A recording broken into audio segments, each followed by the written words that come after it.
Assalamualaikum warahmatullahi wabarakatuh. Alhamdulillahi rabbil alamin. Wa bihi nasta'inu ala umuri dunya waddin. Wa sallallahu ala nabiyyina Muhammadin wa ala alihi wa sahbihi wa man tabi'ahum bi ihsanin ila yaumiddin. Allahumma alimna ma yanfa'una wanfa'na bima 'allamtana wa zidna ilman.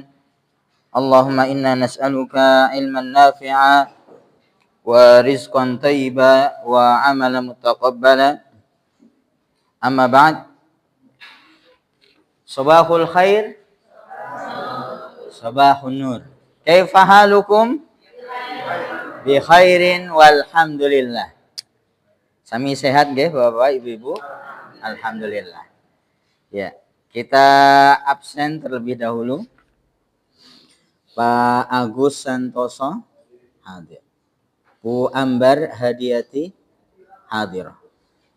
Bu Andi Endang izin. Kemarin sakit ya Pak?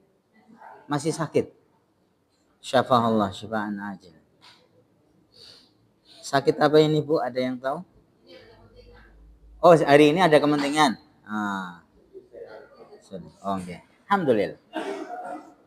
Bu Astuti hadir. Bu Bekti Rianti hadir. Bu Devi mana? Hadir. Bu Dwi Yuliarti hadir. Alhamdulillah. Devi belum. Bu Devi belum ya? Makanya tadi kok kayaknya ragu-ragu. Bu Eri Yuliani Putri belum. Bu Erni Maijah hadirah. Bu Eti Puji hadirah. Bu Etika. Bu Devi ya? Alhamdulillah. Bu Etika ada? Belum. Bu Handayani hadirah. Pak Harsono hadir. Bu Heni Yuniarti hadirah. Alhamdulillah. Bu Hikmastuti mana? Bu Lis Ismiati hadirah. Alhamdulillah. Pak Muntorik belum kelihatan ya. Bu Musinem hadirah. Pak Muslih hadir. Pak Pujiarto hadir. Bu Purbaningsih. Oh, izin. Bu Rasmini. Mana Bu Rasmini? Belum ada kabarnya. Insyaallah kita tunggu.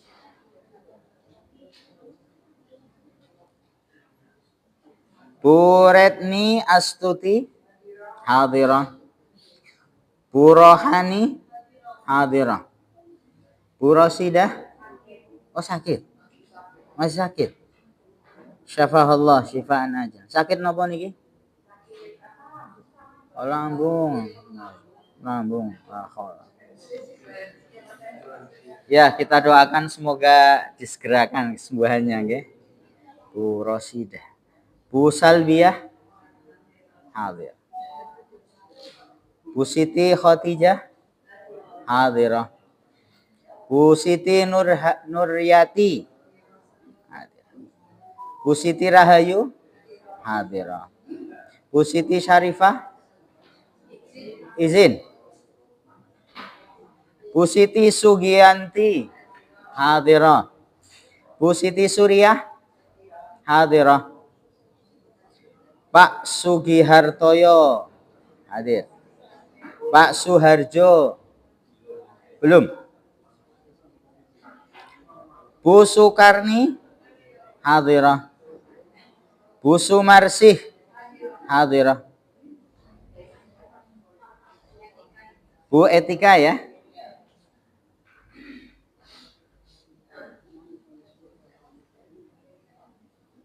Bu Sumartini. Mana? Hadir. Pak Suparman. Hadir. Pak Supriyo. Hadir. Bu Surati. Hadirah. Pak Wargono. Hadir. Alhamdulillah. Bu Wasmiati. Hadirah. Bu Wigati Ningsih. Izin ya. Bu Yeti. Hadirah. Ada yang belum dipanggil? Ibu, Bapak? Yang belum dipanggil siapa? Sudah semua ya? 1, 2, 3.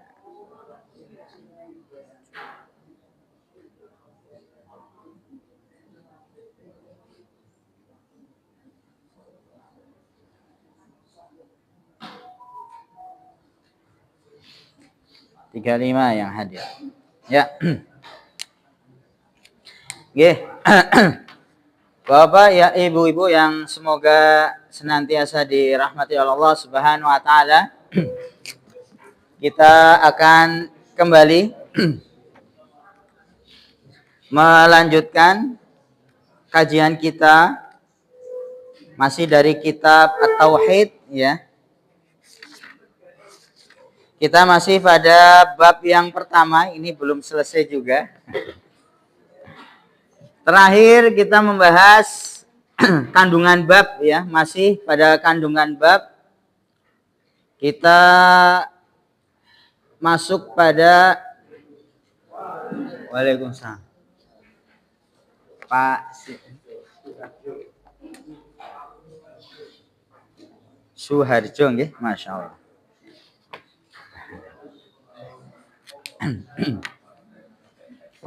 Terakhir kita poin ke berapa Bapak Ibu-ibu? 11 ya. Oke, poin 11. Ini halaman 6 berarti kalau buku yang ini halaman ke-6.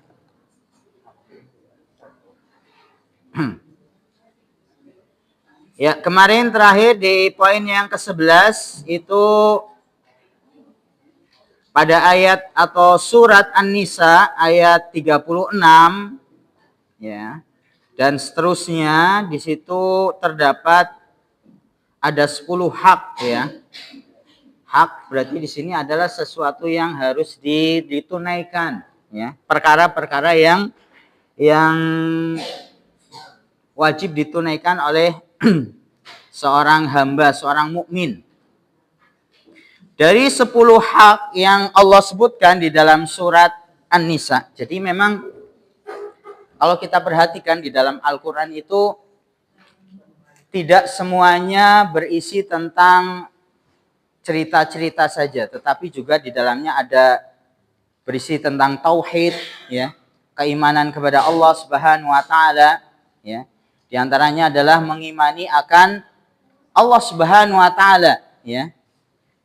Bahkan kalau kita perhatikan di setiap halaman di dalam Al-Quran, jadi ada halaman, ada lembar gitu ya. Biasanya kalau di dalam satu juz itu, kalau Al-Quran yang standar, yang umum, namanya keluaran Madinah gitu ya, atau Indonesia juga, yang nggak pakai terjemah gitu ya, atau yang ada terjemah tetapi di pinggir-pinggirnya, itu biasanya dalam satu juz itu kan ada 10 lembar rata-rata nggih.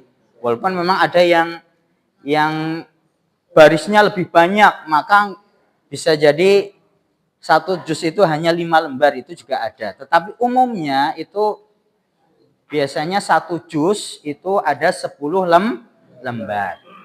Ya. Dan di setiap halaman yang ada di dalam lembaran-lembaran Al-Quran itu, mushaf itu, nanti bisa dicek gitu nggih. Itu tidak terlepas pasti di situ disebutkan apa? Nama atau sifat Allah Subhanahu wa taala. Nanti bisa dicek gitu ya. Ini kan menunjukkan bagaimana memang di dalam Al-Qur'an itu isinya adalah diantaranya memang kita diperintahkan untuk beriman, bertauhid kepada Allah Subhanahu wa taala, dan di antara keimanan ya, mentauhidkan Allah Subhanahu wa taala adalah meyakini akan nama-nama dan sifat Allah Subhanahu wa taala. Ya. Ya, nama itu seperti apa? Seperti Ar-Rahman, Ar-Rahim. Itu kan nama Allah Subhanahu wa taala, ya. Namun juga ada sifat Allah. Ya. Sifat itu maksudnya adalah apa yang diperbuat oleh Allah Subhanahu wa taala, ya. Dan tentunya perbuatan Allah itu beda dengan perbuatan makhluk kan gitu, ya. Ya, nama dan sifat Allah itu sesuai dengan keagungan dan maha kuasa Allah Subhanahu wa taala, ya. Di dalam nama-nama dan sifat Allah tidak ada yang namanya sifat kekurangan atau sifat, ya, lemah, gitu tidak ada. Beda dengan manusia. Contoh umpamanya di dalam ayat yang sering kita baca, ya, ayat kursi gitu ya. Ini kan ayat yang paling agung di dalam Al-Qur'an, ya. Bahkan di dalam prakteknya itu kan di dalam wirid umpamanya setelah sholat itu kan kita juga dianjurkan untuk membaca ayat kursi setelah beristighfar, ya. Allahumma antas salam, kemudian membaca tasbih, tahmid, ya, takbir. Itu juga kita dianjurkan. Ini bukan wajib, nggih, tapi adalah suatu anjuran, ya. Wirid adalah membaca ayat kursi. Maka di situ nanti akan disebutkan apa? La ta'khuduhu sinatu wala naum. Ini menunjukkan sifat Allah. Bukan nama tapi sifat, ya. La ta'khudhu sinah. Allah itu enggak sinah itu kalau di dalam bahasa Arab sinah itu permulaan tidur. Jadi bukan tidur, sebelum tidur kan biasanya apa? Orang itu apa? Gitu ya. Angau-angau atau ya tadi ngantuk gitu ya. Allah itu tidak punya sifat ngantuk, tidak. La ta'khudhu sinatu wala naum. Nah, kalau naum itu tidur. Ya. Kalau naumun, ya, naum dalam bahasa Arab itu tidur, memang tidur gitu ya, tidur. Kalau sinah itu permulaan tidur alias ngantuk. Allah itu enggak punya sifat apa? Allah itu tidak ngantuk dan tidak tidur. Karena sifat tidur dan ngantuk itu adalah sifat lemah, ya. Ya kayak manusia, kita kan butuh yang namanya apa? Tidur. Kita bayangkan kalau ada manusia nggak tidur, ke dokter ya, minta obat tidur kan gitu, nggih. Bahkan kalau nggak tidur ya itu nanti akan sakit gitu ya, akan sakit pikirannya dan semuanya jasmaninya, ya. Tapi bagi Allah yang namanya tidak ada sifat lemah gitu ya, maka Allah tidak tidur dan tidak mengantuk. Dan ya susah nanti kalau Allah sampai ngantuk, sampai tidur, siapa yang mengatur alam semesta ini? Siapa yang nanti akan mengabulkan doa? Ya. Padahal setiap harinya gitu, setiap waktu, ya manusia ya berdoa meminta kepada Allah Subhanahu wa taala. Kalau Allah sampai tidur, sampai ngantuk saja, siapa yang akan kemudian mengabulkan doa? Nanti bisa jadi alam semesta ini akan apa? Akan hancur. Ya. Maka memang di dalam Al-Qur'an, ya, bahkan tadi kita sebutkan di setiap halamannya itu memang juga disebutkan nanti ada nama dan sifat Allah, itu menunjukkan memang di dalam Al-Qur'an berisi tentang tauhid, keimanan kepada Allah. Termasuk juga nanti di dalam Al-Qur'an ada hukum-hukum gitu, nggih. Perintah-perintah menjalankan sholat, puasa itu ada di dalam Al-Qur'an.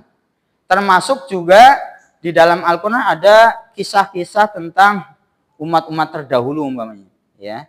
Kaum 'Ad, Samud. Nanti ada siapa? Fir'aun, ya, Haman, pembantunya Fir'aun, ya. Namrud, itu ada. Ada kisah-kisah terdahulu dan itu memang bukan cerita bohong gitu ya. Tapi memang adalah cerita yang terjadi pada zaman dahulu yang kita sebagai umat Nabi Muhammad SAW umat yang terakhir itu supaya nanti mengambil apa? Ibroh, pelajaran dari apa yang terjadi pada umat-umat terdahulu. Maka termasuk juga di dalam Al-Quran, di dalamnya ada apa? Ada tadi perintah berisi tentang hak-hak tadi ya.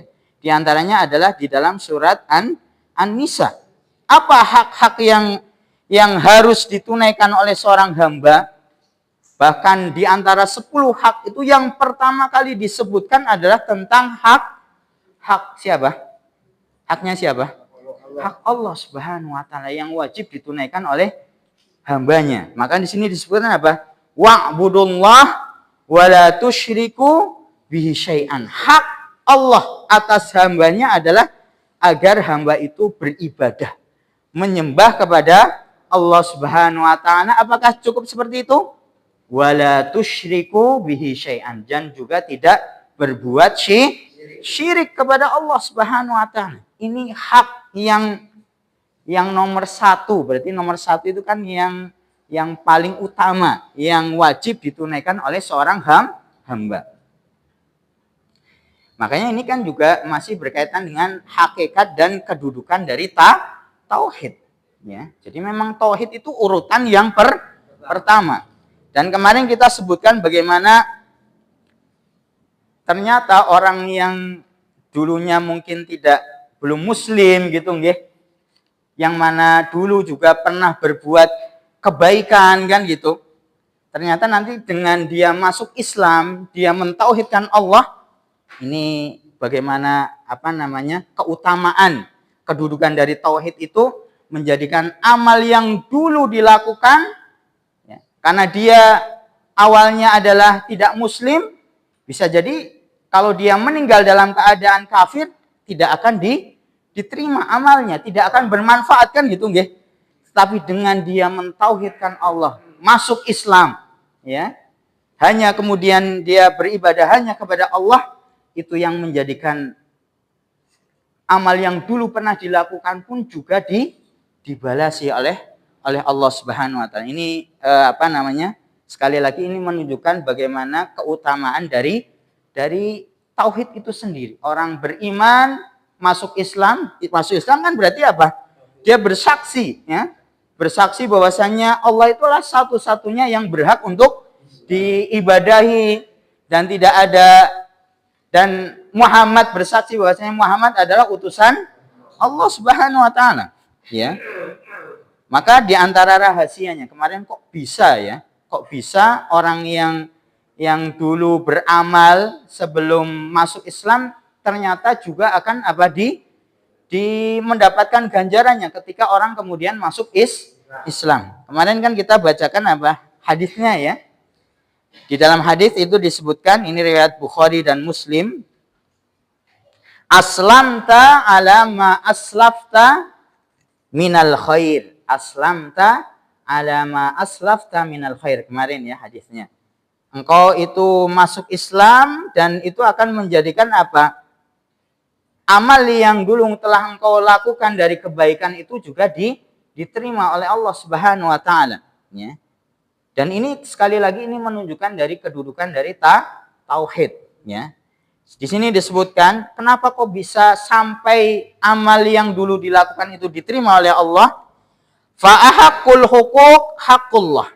Jadi perlu dipahami hak yang paling tinggi yang wajib ditunaikan pertama kali oleh seorang hamba adalah haknya siapa? Allah Subhanahu wa taala. Sebelum hak, nanti ada hak-hak manusia juga. Seperti hak manusia? Ya, hak orang tua untuk di anak berbuat baik kepada orang tua itu adalah hak dari orang tua. Birrul walidain, ya. Nanti ada hak tetangga, hak hak anak yatim, ya. Itu ada hak-haknya yang perlu ditunaikan. Hak orang-orang miskin, orang-orang yang punya harta berlebih, itu di dalam hartanya itu ada hak yang wajib diberikan kepada fakir miskin. Tapi sebelum hak-hak terhadap makhluk itu ditunaikan, yang pertama kali yang harus ditunaikan hak siapa? Allah, Al-Khaliq, sang pencipta, ya. Fa haqqul huquq haqqullah. Hak yang paling utama itu adalah hak Allah. Wala tanfa'ul huquq illa bihi. Dan hak-hak kepada selain Allah, hak kepada tetangga, kepada orang tua, kepada ya semuanya gitu ya, kepada orang lain nanti ada hak. Kalau orang punya apa? Punya peliharaan hewan, ya punya hak, harus dia apa? Diberi makan, dikasih minum, jangan kemudian dibiarkan, ya. Bahkan nanti itu bisa menyebabkan orang disiksa oleh Allah. Mungkin pernah mendengar hadis ya, ada seorang wanita yang memiliki peliharaan seekor kucing hirroh, ya.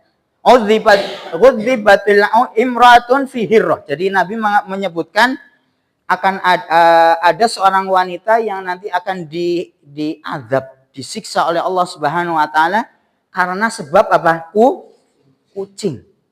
Jadi kucingnya itu ketika ditinggal tidak dilepas gitu ya, tetapi dikurung di dalam kurung. Ya memang kucing kan memang ada rumahnya, kurungannya gitu ya. Tetapi ketika ditinggal nggak dilepas, dikurung, tapi nggak dikasih makan, minum sampai kemudian kucingnya itu mati. Nabi mengatakan udzibatim ra'atun fi hirrah. Ada seorang wanita yang diazab oleh Allah karena sebabkan seekor kucing, yaitu tadi membiarkannya tidak dikasih makan sampai mati. Jadi kan ada hak ya. Kalau kita punya peliharaan ya punya hak, harus dikasih makan. Kalau ada burung yang namanya laki-laki berarti harus dicarikan jodohnya, pasangannya kan gitu ya. Ya nggak boleh kita memelihara binatang peliharaan atau yang lainnya, tetapi kita perlu menunaikan haknya. Nah, di sini disebutkan jadi tidak akan bermanfaat ya seseorang menunaikan hak-hak kepada selain Allah sebelum kemudian hak Allah itu ditunaikan. Jadi ketika hak Allah itu ditunaikan, barulah kemudian hak-hak kepada selain Allah, kepada makhluk itu akan bernilai pahala. Ya. Jadi kalau orang tidak beriman, tidak menunaikan hak Allah, kemudian dia berbuat kebaikan, maka amalnya itu tidak diterima oleh Allah. Itu maknanya. Ya. Maka disebutkan di sini walai tanfa, tidak akan bermanfaat hak ya kepada makhluk, kepada selain Allah, illa bihi, kecuali orang itu sudah menunaikan hak Allah Subhanahu wa taala, beriman dulu ya. Jadi istilahnya kayak semacam ya syarat gitu ya. Sama seperti umpamanya orang yang kalau kita gambarkan dengan gambaran yang lain, umpamanya ada orang yang sama-sama kuliah gitu ya di universitas gitu ya, terkenal umpamanya. Yang satu daftar gitu ya, daftar registrasi, terus ujian juga, kemudian dia lulus, kemudian ikut belajar di kelas kan gitu. Dia lulus kan dia akan mendapatkan ijazah. Alias dia ya diakui gitu ya sekolahnya. Beda halnya orang tahu-tahu langsung masuk masuk kelas, enggak daftar, enggak bayar uang gedung, enggak. Apakah dia akan kecuali nanti ada ijazah palsu gitu ya. Kan gitu ya, urusan dunia aja seperti itu. Harus ada syaratnya. Orang mau lulus ya, dia walaupun mungkin sama-sama belajar gitu ya, tapi karena enggak daftar dulu, ya dia enggak diakui kan gitu. Ya. Maka sama orang amalannya itu akan diterima oleh Allah Subhanahu wa taala, itu syaratnya tunaikan dulu hak Allah. Dia beriman dulu, bertauhid dulu kepada Allah Subhanahu wa taala. Itulah yang menjadikan kemudian amal itu diterima oleh Allah Subhanahu. Makanya kemudian penulis di sini membawakan hadis tadi ya. Cerita orang yang dulunya musyrik, ya, kafir, tetapi memiliki amalan, ya, awalnya tidak diterima, tetapi ketika kemudian dia masuk Islam, beriman kepada Allah, maka Nabi mengatakan apa? Aslamta ala ma aslafta minal khair. Amalan-amalan yang dulu engkau lakukan dari kebaikan, ya, dari berinfak, bersedekah, gemar apa? Menyambung tali silaturahmi, itu kemudian diterima oleh Allah disebabkan apa? Keimanan. Bisa difahami ya ini ya, Bapak-bapak Ibu. Bagaimana ini sekali lagi menunjukkan akan keutamaan, ya, hakikat kedudukan dari tauhid. Ini kunci, ya. Jadi tauhid ini adalah kunci diterimanya amal. Ini yang ke-11. Kita lanjutkan yang ke-12, ya. Ini juga sama sebetulnya. Termasuk di dalam Al-Qur'an nanti ada wasiat, ya. Ada wasiat, berisi wasiat-wasiat perintah dari Allah kepada hambanya. Ini disebutkan perlu diingat, ya. Perlu diingat wasiat siapa? Rasulullah SAW di saat akhir hayat beliau. Jadi ini apa yang disebutkan oleh siapa? Sahabat Ibnu Mas'ud, ya. Kalau tidak salah ini adalah Ibnu Mas'ud, ya. Ini kan ada di dalil, ya.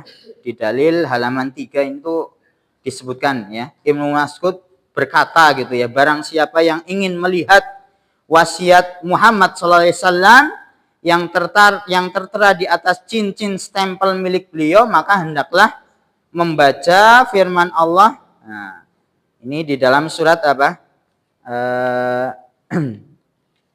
Ini kalau di dalam ayatnya adalah surat Al-An'am, ya, ayat 151,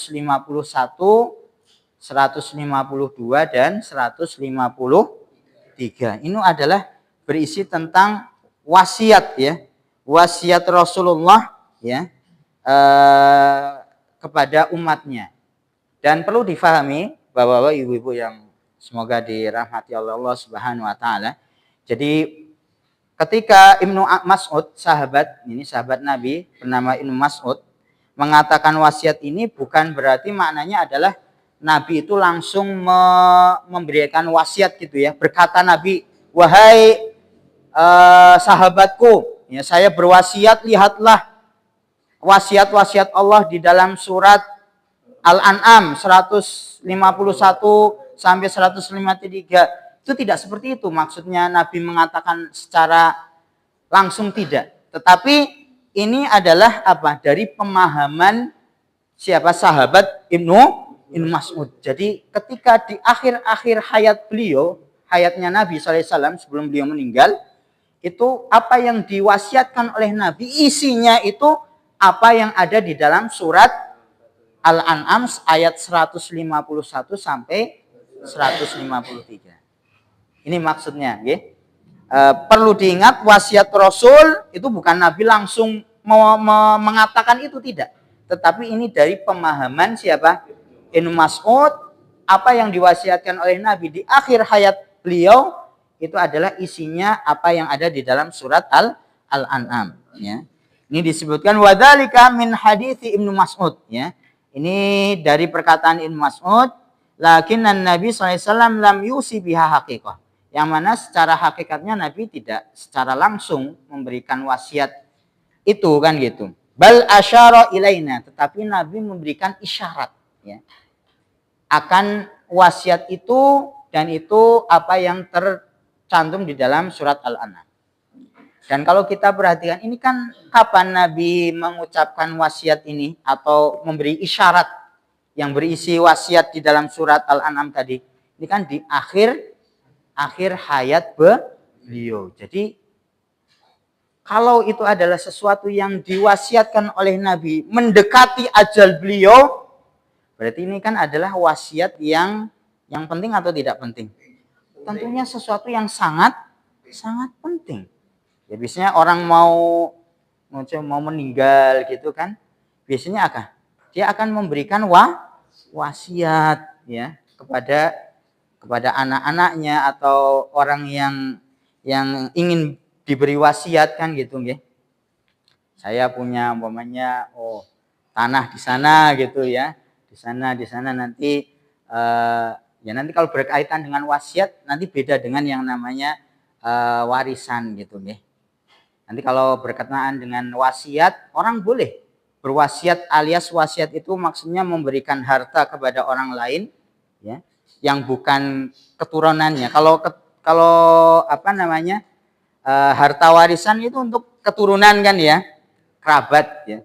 Tapi boleh orang memberikan wasiat berupa harta gitu ya. Saya punya tanah umpamanya diberikan kepada Bapak Fulan umpamanya karena Bapak ini dulu pernah membantu, pernah mungkin memberikan punya banyak jasa gitu boleh. Tetapi di dalam syariat kita itu tidak boleh lebih dari sepertiga.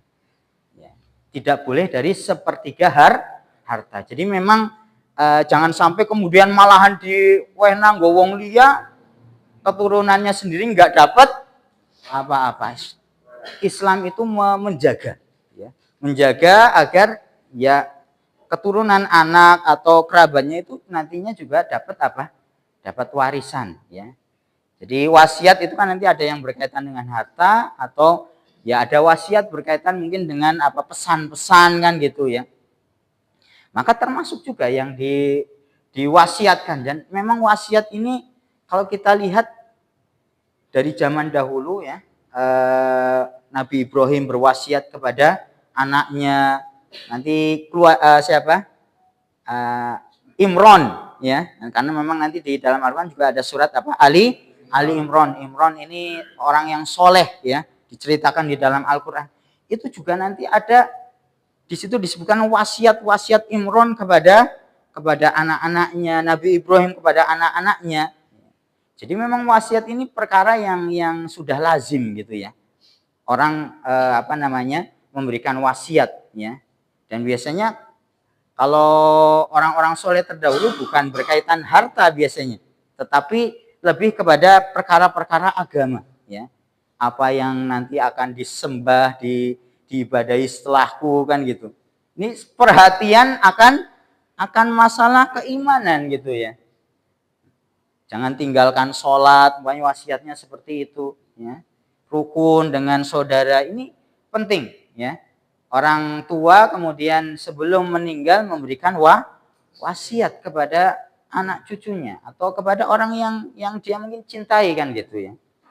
Maka apa yang diwasiatkan oleh Nabi ya di akhir hayat beliau, maka kalau kita ingin tahu apa yang diwasiatkan oleh Nabi di akhir hayat beliau, yaitu adalah apa yang ada di dalam surat Al-An'am ayat 151 sampai 153 ya. Ini kan di dalam buku ini ada ya, di halaman 2 dan halaman 3 ini ada bahasa Arabnya, ada artinya. Dan yang pertama kali diwasiatkan oleh Allah Subhanahu wa taala di dalam surat Al-An'am ini apa kira-kira? Iya. Qul ta'alau atlu ma harrama rabbukum 'alaikum alla tusyriku bi syai'. Wasiat agar tidak berbuat syirik alias apa? Mentauhidkan Allah Subhanahu wa taala. Lagi-lagi ini menunjukkan apa? Hakikat kedudukan dari tauhid ya. Dan itu yang diwasiatkan oleh Nabi. Bahkan nanti di dalam wasiatnya nanti ya termasuk larangan berbuat syirik, wasilah berbuat syirik ya. Nabi mengatakan janganlah kalian jadikan kuburku itu seperti masjid, tempat untuk beribadah. Jangan kemudian dibuat rumah yang besar seperti yang dilakukan oleh orang-orang Yahudi terhadap nabi-nabi mereka kan gitu nggih. Jadi kalau mau beribadah ya di tempatnya, di masjid kan gitu, bukan di kuburan. Ya. Bukan di kuburan ya. Ya kalau di kuburan ya kita disyariatkan. Pernah mungkin kita sampaikan ya. Ziarah kubur itu masyru', diperintahkan. Ya.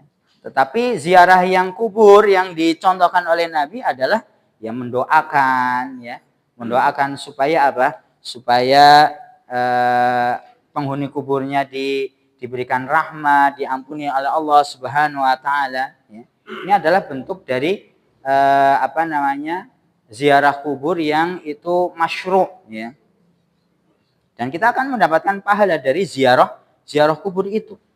Termasuk ziarah kubur itu adalah mengingatkan kita akan kematian, ya. Itu manfaat-manfaat dari ziarah kubur, ya. Ini di dalam poin yang ke-12 ini tanbih ala wasiyah Rasul, ya. Supaya kita memperhatikan apa yang diwasiatkan oleh Nabi ketika beliau menjelang wafat, ya. Qul ta'alau atlu ma harrama rabbukum alaikum, ya. Termasuk juga nanti di sini ada wasiat untuk birrul walidain, ya. Wala taqtulu auladakum min imlaq, janganlah engkau membunuh, ya, anak-anak kalian karena takut miskin, takut dua anak akeh kumbok jadi melarat. Rizki setiap orang itu sudah ada yang menjamin, ya. Dari sebelum lahir sudah dituliskan orang itu nanti akan makan apa gitu, ya, akan menjadi apa, itu sudah ditetapkan oleh Allah Subhanahu wa taala. Maka ini wasiat, ya, yang ada di dalam surat Al-An'am adalah larangan untuk membunuh, ya, anak-anak gitu, ya. Nahnu narzuqukum wa iyyahum. Kami yang memberi rizki kepada kalian dan juga kepada anak-anak kalian, kan gitu. Wala taqrabul fawahish, janganlah engkau mendekati perbuatan-perbuatan fahisyah, keji, ya. Ma dhahara minha wa ma batan, ya.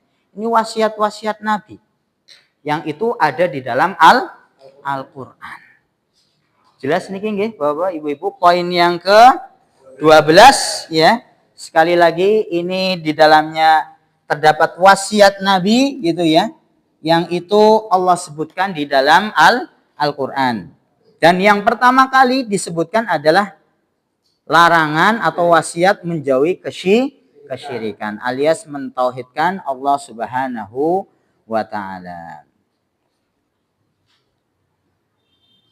Ada yang mau ditanyakan di sini? Oh, Masya Allah, ya, monggo. Oh, nggih. Terus kaitannya dengan hal tersebut. Nggih. Oleh program kita ada terus bagaimana? Masya Allah. Program pemerintah yang apa ini? KB ya. Oke. Ya. Ya. Wallahu taala alam. Jadi dulu ya di zaman KB itu mulai tahun berapa sih, nggih, Pak? 7 bulan, ya. Jadi zaman dulu ya belum ada gitu, ya. Dan memang ini kan berarti perkara yang baru gitu, ya. Maksudnya perkara yang terjadi belakangan, kan gitu. Maka kalau kita melihat itu maka banyak keterangan atau fatwa, disebutnya adalah fatwa para ulama, ya, orang-orang yang memang punya ilmu, ya, mendalami agama, kemudian dari pemahaman dari dalil-dalil yang ada itu kemudian mengambil kesimpulan gitu, nggih. Di antaranya adalah dengan berkaitan dengan umpamanya KB gitu, ya. KB kan macam-macam gitu, nggih. Ada suntik, ada yang saya juga nggak tahu. Pil mungkin gitu, ya. Ya. Secara umum yang saya baca gitu, ya, berkaitan dengan fatwa-fatwa ulama itu jadi nanti tergantung dari penggunaan dari KB itu sendiri, ya. Jadi kalau KB itu adalah tujuannya untuk memang membatasi dalam artian ya tadi membatasi yang kemudian tidak jadi ada tujuannya membatasi, ada tujuan untuk mengatur gitu, ya. Nah, Jadi kalau para ulama itu kalau itu tujuannya untuk mengatur, dalam artian itu ben ora ben taun, ya kan kasih ada jedanya kan. Iya kan gitu kan. Kan yang diantara kan seperti itu ya Bu ya. Itu boleh. Itu boleh ya. Dalam artian tadi untuk menjaga apa namanya? Jarak kesehatan anak dan ibu, itu para ulama mengatakan itu tidak haram. Tapi kalau yang tujuannya untuk memang karena sekarang juga ada pemahaman apa? Ya pingin nikah tetapi nggak pingin punya anak, itu juga ada. Maka itu sudah tujuannya sudah beda. Maka itu yang banyak kemudian dikatakan itu ya tidak boleh dalam artian untuk apa namanya tadi memutus gitu ya. Memutus tidak punya keturunan itu apa namanya yang dilarang oleh apa namanya fatwa-fatwa ulama. Tapi kalau dalam tadi artian adalah untuk menjaga kemudian dan juga nanti kalau memutus itu ada tujuannya ya. Mungkin ada sebagian ibu atau orang tua yang nggak mungkin ya karena kesehatan kondisi gitu ya nggak bisa nanti kalau punya anak mengandung berdampak beresiko tinggi ya. Yaitu juga terjadi dengan kakak saya gitu ya. Jadi memang karena tensinya itu tinggi terus. Jadi sama dokter apa namanya ini memang resiko tinggi. Jadi alhamdulillah punya anak satu tapi kemudian sini sering apa namanya keguguran gitu ya. Jadi kemudian dokter ya apa namanya dari segi medis ya dilihat ya apa namanya resiko tinggi gitu ya. Jadi wallahu taala alam itu yang difatwakan oleh para ulama ya. Jadi kalau untuk mengatur menjaga agar tadi ada kemaslahatan maka itu diperbolehkan. Gitu, Pak.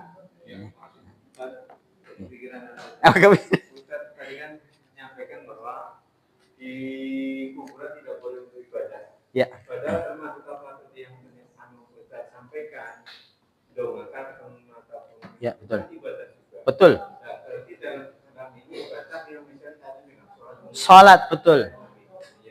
Makanya Nabi mengatakan la ta'khudhu, kalau redakasinya secara aslinya saya agak lupa gitu ya.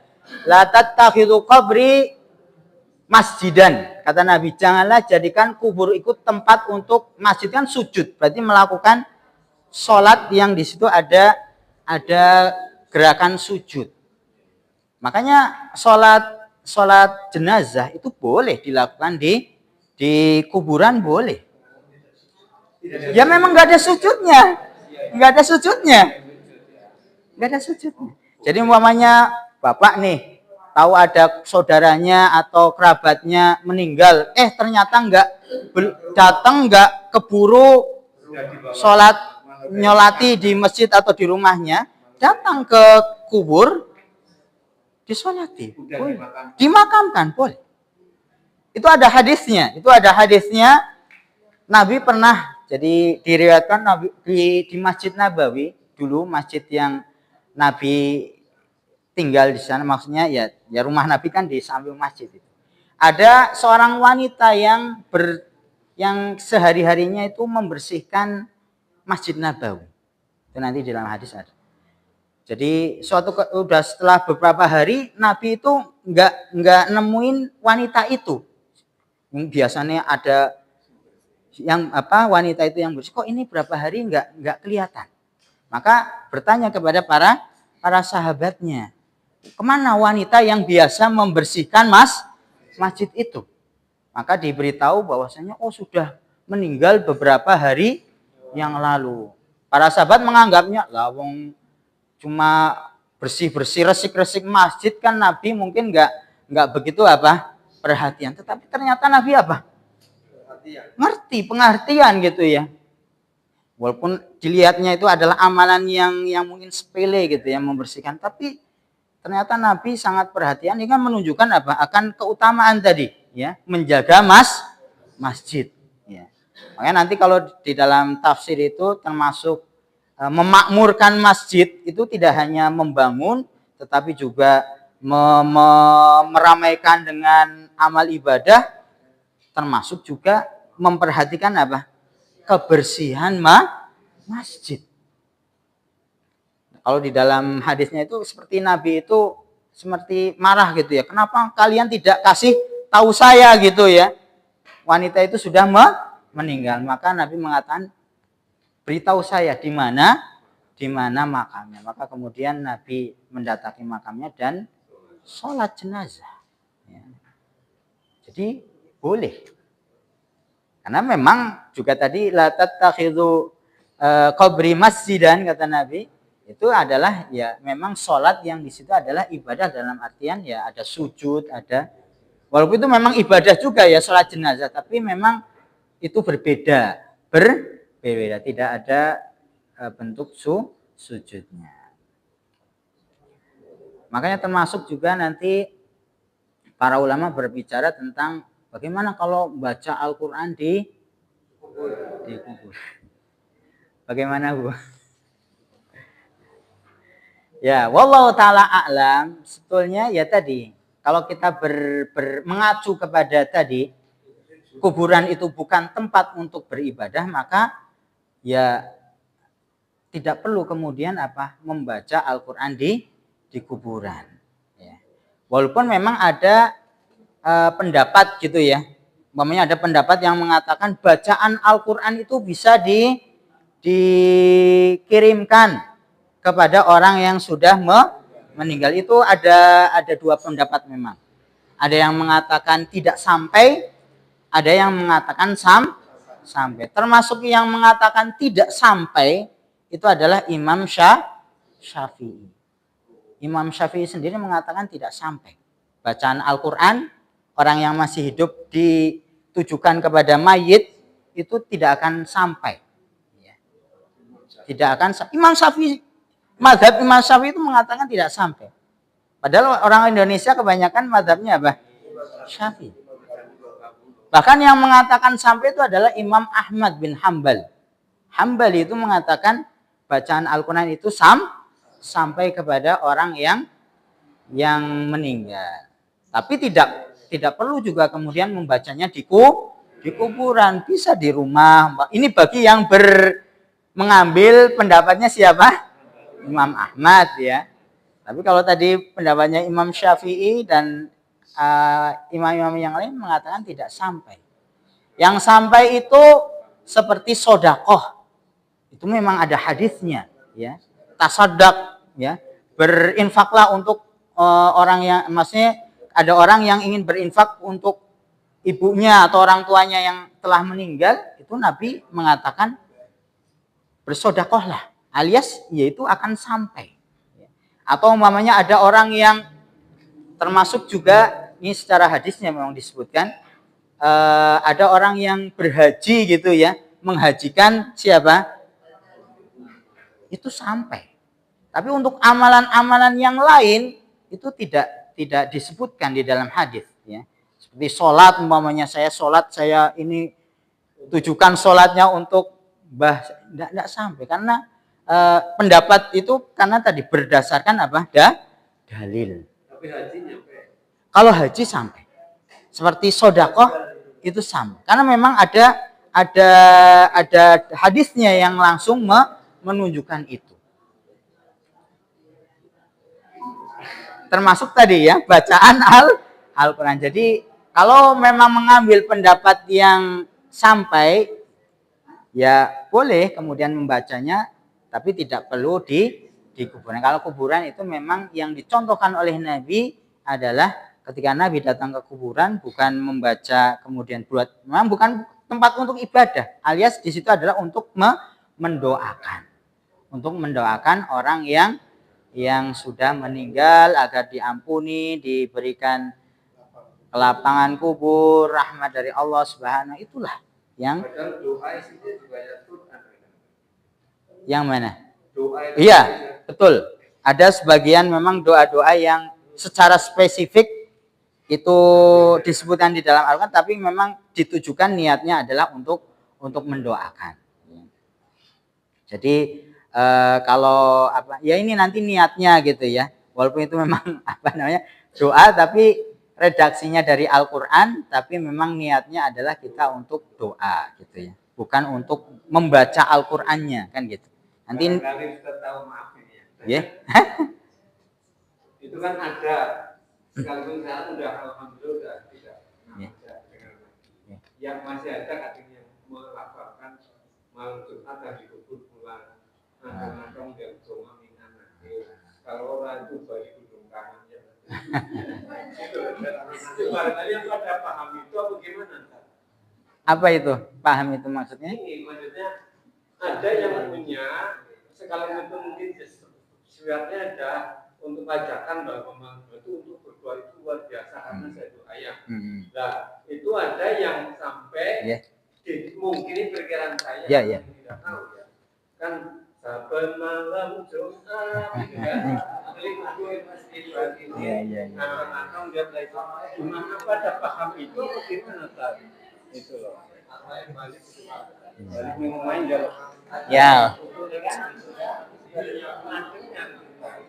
sekarang sih alhamdulillah udah enggak ini kayak bisnis ya itu tapi kan hanya tahu-tahu aja tapi dasarnya kan jadi kalau kita ya memang itu banyak apa namanya diyakini gitu ya pada malam Jumat atau mungkin di hari-hari setelah kematian itu pulang lagi. Wah, jadi ya seneng ya didatangi sama ya, kalau memang itu benar gitu ya. Tapi kan dulu enggak tahu mungkin dulu pernah saya sampaikan tentang kaitan dengan arwah gitu ya. Arwah yang sudah meninggal ya. Itu kan sudah memang berpindah alam dari alam dunia kemudian alam barzah ya. Bahkan nanti di dalam ayatnya disebutkan ya orang yang di dalam kubur pun tidak mendengar apa yang diucapkan oleh orang yang ziarah kubur kan gitu. Buru-buru ya tadi nggak bisa mendengar buru-buru sampai nanti balik lagi ke rumahnya. Ya saya belum pernah meneliti ya maksudnya keyakinan nanti setiap hari Jumat itu pulang dari mana itu kan itu harus ada ini kan perkara yang gaib ya yang nggak bisa dilihat secara kasat indera gitu ya maka perlu adanya pijakan butuh ada yang namanya ya dalil tadi gitu. Apakah Nabi mengatakan seperti itu atau tidak itu perlu dikaji. Karena memang nanti akan ada, jadi termasuk kenapa munculnya hadis-hadis palsu. Kan ada hadis yang sahih, mungkin pernah dengar ya Bapak-Bapak itu. Ada yang namanya hadis sahih.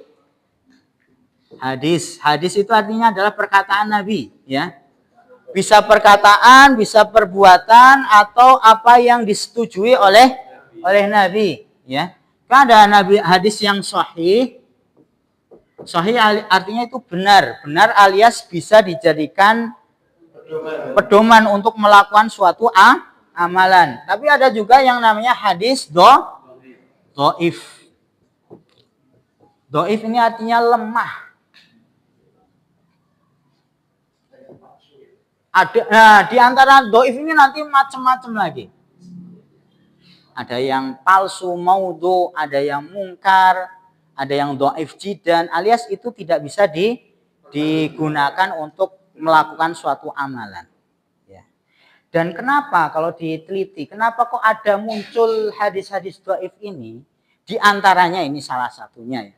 Salah satunya adalah agar orang itu semangat untuk melakukan suatu amalan yang itu sebetulnya nggak ada contohnya dari Nabi, tapi kemudian supaya amalan itu banyak yang melakukan, maka dikatakan, oh ini Nabi bersabda umpamanya, ya. Umpamanya nanti ada hadis dhaif ini ya. Al-Badinjan, apa itu Al-Badinjan? Al-Badinjan ini artinya terong. Apa Bu? Ada di dalam hadis maudhu. Ya, hadis maudhu itu hadis palsu. Bunyinya apa? al-badinjan dawaun likulli da.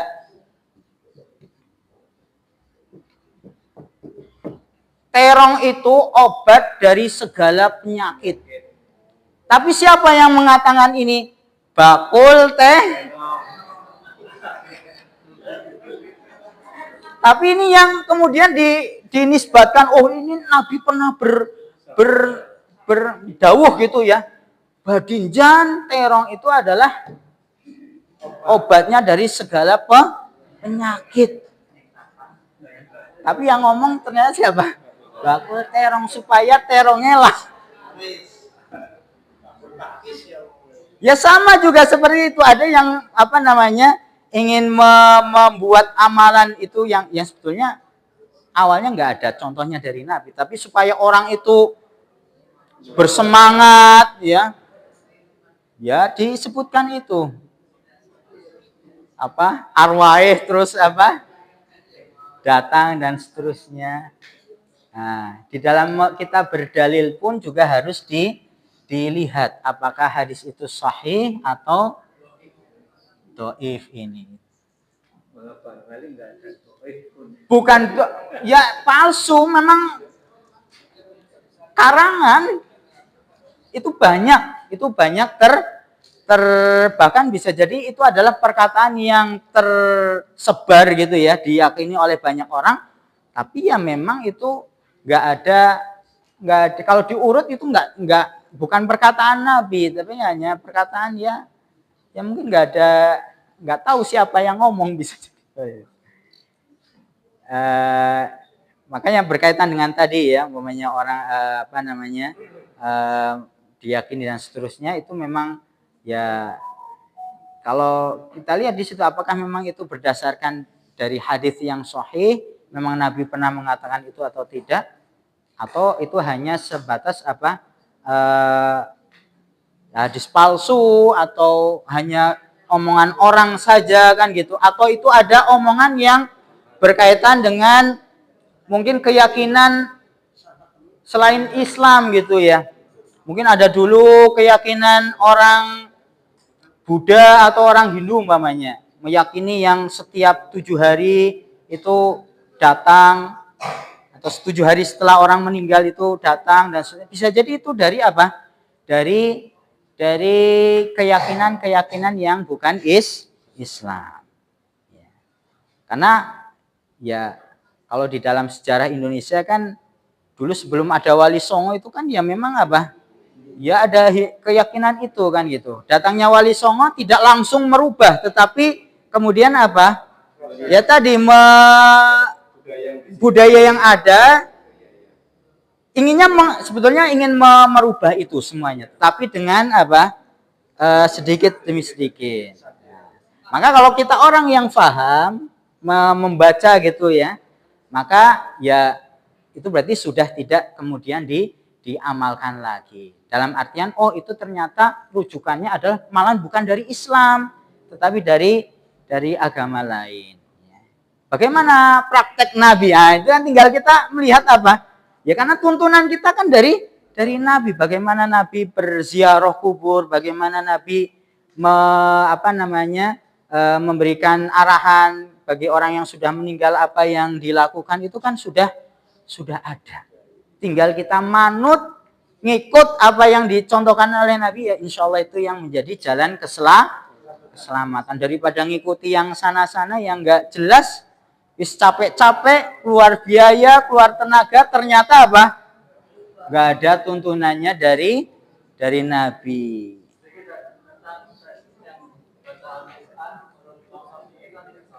Ya.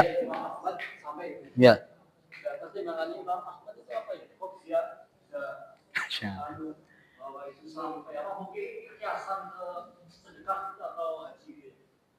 Wallahu taala alam ya. Saya belum sampai ke pendalilan dari Imam Ahmad gitu ya. Cuman di situ memang disebutkan akwal gitu ya, ucapan-ucapan atau pendapat dari para karena Imam Ahmad itu kan termasuk imam madhab ya. Ya wallahu taala alam, nanti coba saya carikan referensinya gitu ya. Apa yang mendasari sampai Imam Ahmad itu mengatakan bacaan Al-Qur'an itu sampai kan gitu. Nanti insya Allah saya sebutkan lagi. Sekarang belum. Menurut saya belum. Ya.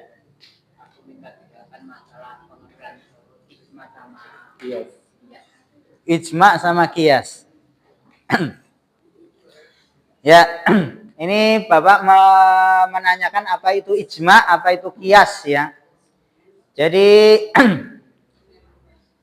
kalau di dalam syariat Islam itu ada rujukan sumber di dalam pendalilan ya, yang dijadikan sebagai acuan orang untuk berbuat atau beramal. Ada 4 acuan di dalam syariat Islam yang disepakati. Apa yang disepakati itu ada 4. Yang pertama adalah Al-Quran, kemudian hadis ya, kemudian tadi ijma, yang keempat adalah kias. Ya, walaupun ijma atau kias itu ya sebetulnya nanti merujuk kepada Al-Quran dan hadis kan gitu ya. Ijma ini maknanya kalau Al-Quran jelas ya dari ayat gitu ya. Kemudian hadis ya hadis Nabi. Hadis Nabi pun harus dilihat dulu. Ini hadis sahih apa hadis? Jangan-jangan hadis maudhu palsu karangane Mbah siapa gitu ya ternyata. Mbah Google diamalkan ya nanti enggak sampai, karena di dalam hadis disebutkan man amila amalan ya, orang yang berbuat suatu amalan ibadah laisa alaihi amruna, enggak ada perintah dari Nabi, fahuwa raddun, itu akan tertolak ya. Wis angel-angel, wis utang-utang, amalan enggak ada contohnya kan gitu. Kemudian ijma, kalau ijma ini adalah kesepakatan, artinya adalah kesepakatan, ya. Jadi nanti bisa ijma umpamanya ijma ulama atau ijma sahabah. Jadi sahabat yang dulu hidup di zaman Nabi bersepakat semuanya satu ucapan, ya. Umpamanya mengatakan ya sholat 5 waktu itu ya wajib, nggak boleh ditinggalkan, yaitu ijma. Jadi nggak ada yang mengingkari satupun. Ya, mereka bersepakat. Nah, ijma itu adalah konsensus, jadi kesepakatan semua gitu ya akan suatu perkara, itu namanya ijma. Jadi ketika dilihat di dalam hadisnya ayat Al-Qur'annya ada, kemudian hadisnya juga ada, ternyata juga disepakati oleh para ulama, termasuk juga generasi terbaik para sahabat tabi'in, ya berarti itu menjadikan suatu perkara itu memang ya sesuatu yang ada hukumnya kan gitu. Ya. Ijma itu artinya tadi kesepakatan. Ya. Para ulama, umpamanya termasuk juga umpamanya 4 madhab ya. Yang 4 gitu, madhab yang 4, Imam Malik, Imam Abi Hanifah, kemudian Asy-Syafi'i, Ahmad, umpamanya semuanya itu bersepakat ya. Maksudnya di dalam ucapan-ucapan mereka ya. Nah, nanti bersepakat umpamanya mengatakan umpamanya apa yang disepakati. Sebenarnya banyak contoh-contohnya ya. Ya contohnya tadi keharaman akan sesuatu kan gitu. Termasuk juga kalau kita teliti gitu ya. Seperti musik pun itu sebetulnya di seluruh madhab yang 4 itu mengatakan haram. Ya. Bahkan kalau Imam Syafi'i itu lebih keras lagi. Ya. Seperti alat-alat musik dan seterusnya kan gitu. Ya walaupun memang nanti ulama-ulama yang baru-baru kesini gitu ada juga yang mengatakan memilah-milah itu ada ya, memilah-milah ya. Tapi kalau kita merujuk kepada kitab-kitab yang dulu gitu ya, itu semua 4 itu sama perkataannya ya, sama pendapat mereka. Ya. Ini namanya ijma, kesepakatan. Itu menjadi kuat gitu ya. Atau kemudian yang termasuk yang disepakati di dalam sumber di dalam syariat adalah kias. Kias itu artinya menyamakan, menganalogikan gitu ya. Yang bisa jadi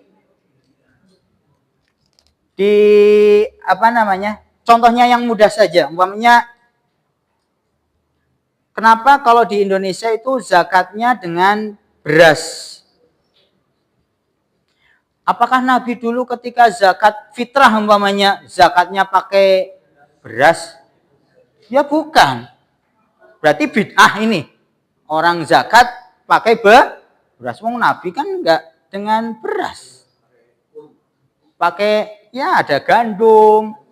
Di dalam hadisnya itu adalah apa? Nanti disebutkan tentang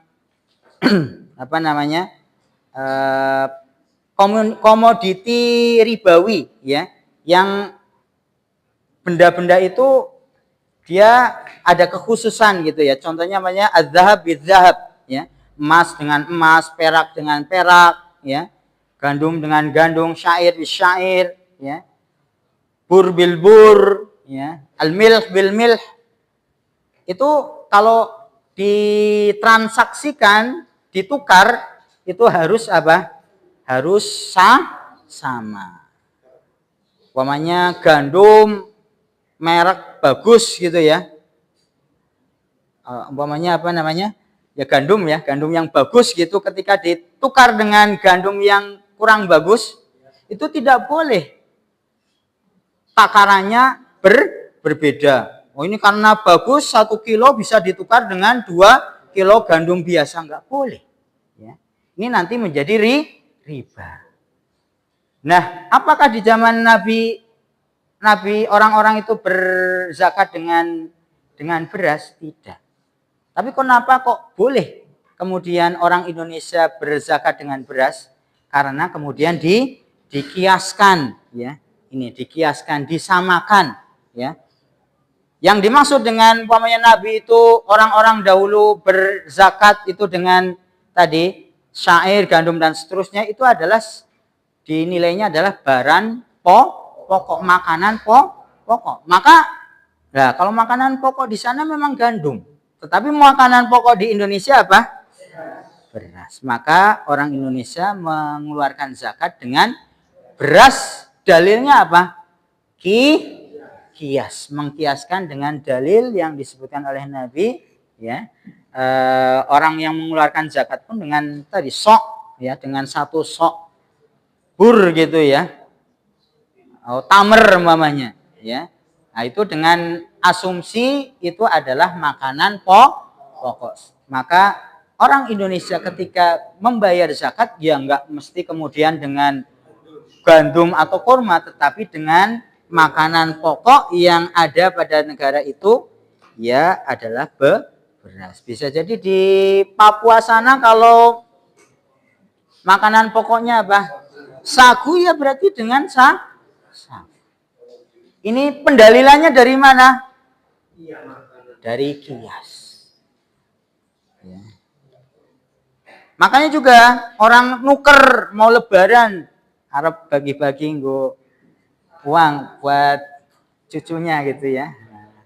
Nggak bisa umpamanya uang 100.000 ya ditukar pecahan 5 ribuan, tapi hanya jadi berapa?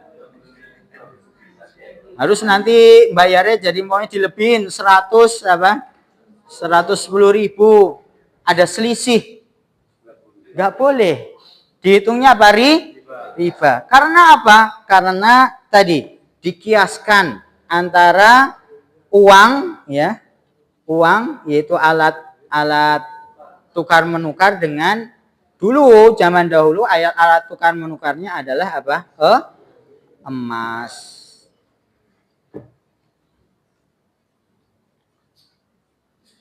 Gitu Pak? Gimana? Ya, menyamakan suatu hukum yang itu Nabi sebutkan di dalam hadis atau yang ada di dalam Al-Quran, kemudian hukum ini diambilkan dari Al-Quran atau hadisnya. Sebetulnya ini juga semuanya rujukannya ke Al-Quran dan hadis. Dan ini yang diwasiatkan juga oleh Nabi kepada sahabat Mu'adz bin Jabal, ya. Ketika diputus ke Yaman, itu kan nanti berhadapan dengan ahlul kitab, ada Yahudi dan Nasoro, maka Nabi bertanya kepada Mu'adz, nanti kalau engkau memutuskan suatu perkata dengan apa? Dengan Al-Quran. Kalau tidak ada di dalam Al-Quran, dengan hadis. Kalau tidak ada di dalam Al-Quran dan dalam hadis, ya ijtihad, ya. Berijtihadlah, berpendapatlah, dan itu merujuk kepada Al-Quran dan hadis, diantaranya adalah dengan metode qiyas tadi, menganalogikan, menyamakan hukum yang, karena kan sesuatu itu nanti akan terus berubah gitu ya. Sekarang ada uang uang kertas ini, mungkin nanti ada uang digital yang sudah ada, ya. Itu nanti bisa diambilkan hukumnya dari apa yang sudah ada hukumnya di perkara-perkara sebelumnya. Tetapi ini tentunya tidak serta-merta gitu ya. Ini belajar qiyas ini panjang ini ya. Nanti harus dinilai dulu. Ketika mau mengiaskan, sebetulnya ada alasan yang kuat nggak menyamakan antara beras dengan gandum tadi? Itu harus ilahnya, kalau nanti disebutnya alasannya itu harus jelas, harus betul-betul sama atau tidak, kan gitu. Bisa disamakan atau tidak, itu nanti harus diteliti dulu. Tidak mudah. Harus ada ilmunya juga. Harus paham juga Al-Quran dan hadis, dalil-dalilnya.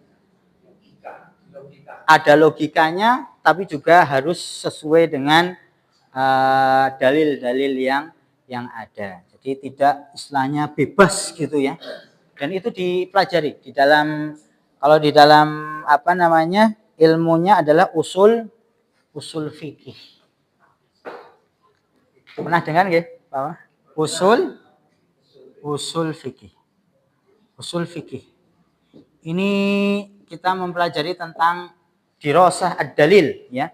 Bagaimana mengambil mempelajari dalil itu, nanti juga dari situ apakah akan menjadi wajib, menjadi sunnah, itu juga di dalam usul fikih. Ini yang disepakati nggih, Bapak-bapak, Ibu-ibu. Ada jadi yang lain yang tidak disepakati, ya. Seperti perkataan para sahabat umpamanya, atau syariat yang dulu, yang sebelum Islam, ya. Nanti ada namanya istihsan dan seterusnya, macam-macam. Tapi yang disepakati itu 4 ini, ya. Empat ini. Sudah 10:14 ini.